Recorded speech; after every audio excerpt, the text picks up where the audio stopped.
Hey guys, back with another film photography video. Hopefully you like that intro. I made that little bit of B-roll about 2 years ago when I got this camera, and I have not shot this camera since, well, ever actually, since I got it. Mostly because I needed a battery for it and I wanted something like a 50mm for it. So we'll introduce the camera to the channel. It is the EOS 300 from Canon, the Canon EOS 300 film photography camera. This is probably one of the best cheap cameras you could buy for film, actually. It's a good way to get started. $30, this camera was, $30. Not sure if it works, however, a lot of the market says it's around $30. The lens actually costs more, and it's the old Nifty 50. I think it's about $120 for this lens, Australian dollars. So all up, the setup costs about 150 bucks. Now you can probably find the Nifty 50 is a bit cheaper, but that's the cheapest one I found at the time. I have seen cheaper before, never ended up pulling the trigger. It does have flash and autofocus, which is not necessarily what I like to shoot for film. If I'm shooting film, I like to shoot with an old film camera, like my Canon FTb, just because it makes a bit more sense. This is really light. I must say, it's so light with the lack of technology and the full plastic build. Super, super light. We're shooting Kodak ColorPlus 200 today, the whole day. I hope I could shoot enough, because I'm simultaneously shooting another PAV, which just came out. If it worked, it came out, it's up the top. I'm simultaneously shooting that today. So I hope I just remember to pull it out, because I don't know, I'll probably get sidetracked and forget. But if you're seeing this video, that means we have taken some photos. And we're at Century Cove today. As I've explained in my last video, Schoolies is on, so I'm kind of avoiding the main Gold Coast area because a bunch of teenage graduates running amok isn't really what I want to shoot, and plus it'll just be annoying to shoot. I don't know, I don't think I'd be keen to shoot it. So for the next 2 weeks I'm not going there. I came down here a couple of days ago for dinner, and I thought maybe this area could be pretty good for some photography, and specifically film photography. That's why I took this camera. I didn't want to take two cameras, but I did want to shoot digital so I could put a video out at least.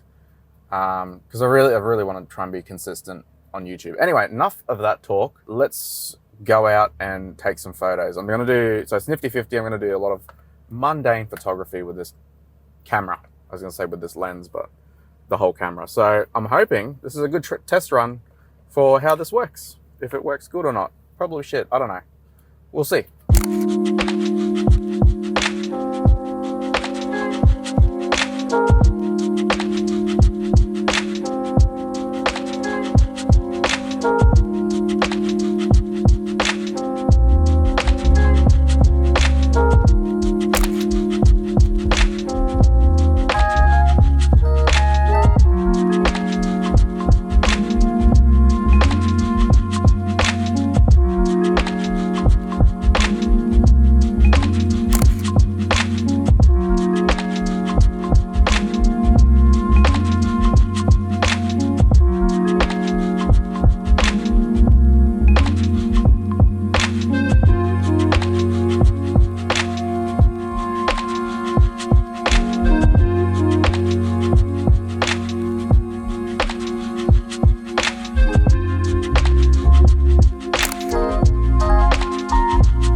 finish off. There's still 5 shots in the roll. So, might take a couple shots in the backyard. The light's looking quite nice. But I might also test out the flash function. So let's find the cat. Up here. Oh, why not shoot? Oof. Hopefully that looks good.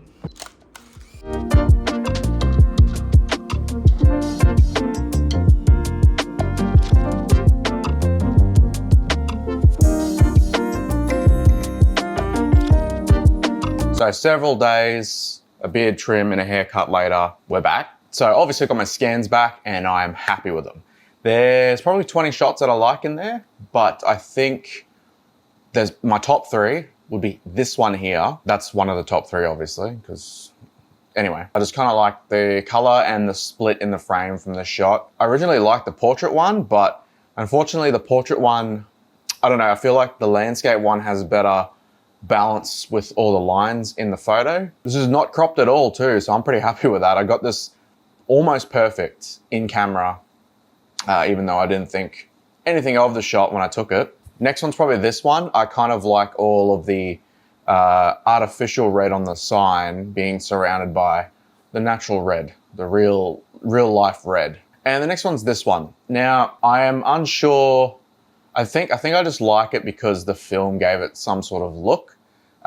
Composition wise, I do like it as well. I just like the colors of it. I don't know. It's just it's very vibey. I took all of these photos like right at the end of the day too, as you've seen in the POV, or not end of the day, end of the session. It was like right at the end. So I was obviously warmed up by then, but I was quite literally warmed up. Like it was hot. So I decided to leave after that. But enough of that. More about this camera. This is probably going to be low-key my favorite camera. I don't know. The size of it matches the Canon R6 a bit more. And, you know, it's got a grip there. It's not too annoying to hold. The weight of it makes it even better to hold. And the fact that it's got autofocus and it's got all the mode dials like any other digital camera would have. I was shooting on aperture priority, which sometimes I do shoot with my Canon R6. But aperture priority was just easy for me to keep an eye on everything.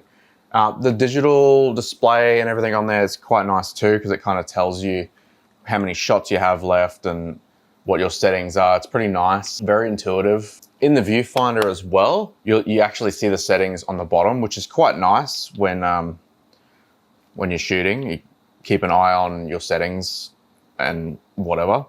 And 50mm, well, I like 50mm, especially for the stuff that I'm going to use this camera for. But yeah, so it's the old school 50mm. It works really well. I can't fault this camera. It's really good.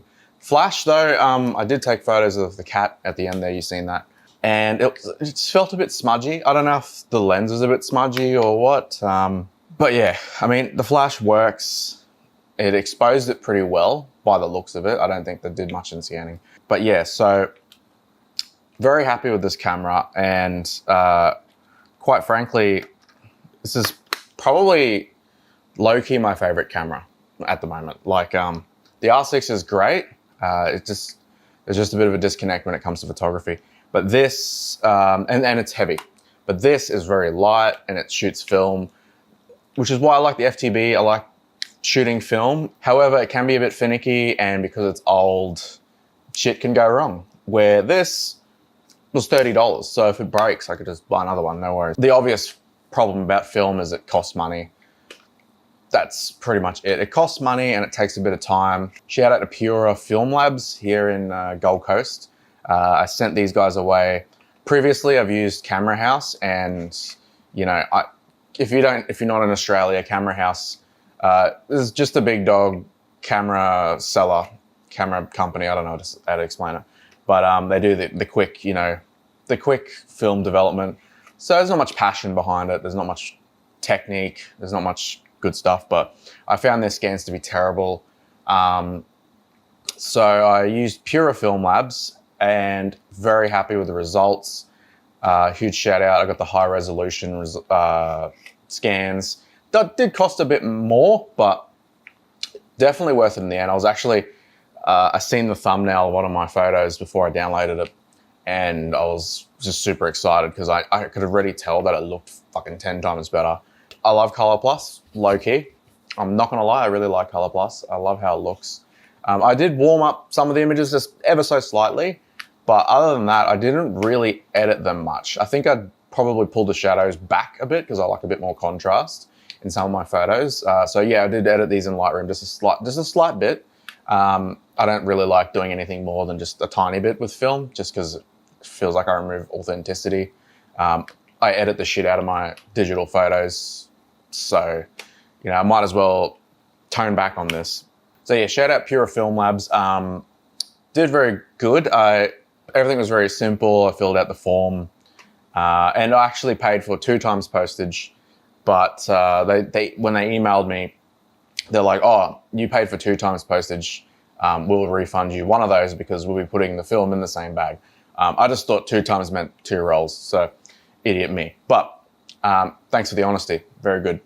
Also, I use PixieSet to download your images, and as me, like when I shoot for clients and professionally and whatever, I use PixieSet for my clients as well. So I was very familiar with that interface. It was kind of weird to be on the other side of downloading, I guess. So anyway, let's close this video off before I ramble on. I've already been talking for 7 minutes, holy fuck.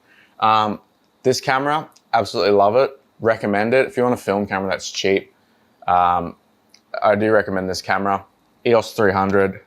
And this is just the Nifty 50, the old school Nifty 50, the old EF Nifty 50. Yeah, as I said, about 150 bucks for the setup. You could probably buy these 2 items in total for 120 bucks, like really. Super cheap, everything works, and a lot of it's automatic, or some of it's automatic anyway, which you might like. Anyway, if you don't go out and take shit photos, you'll never take any good photos. So see you on the next one.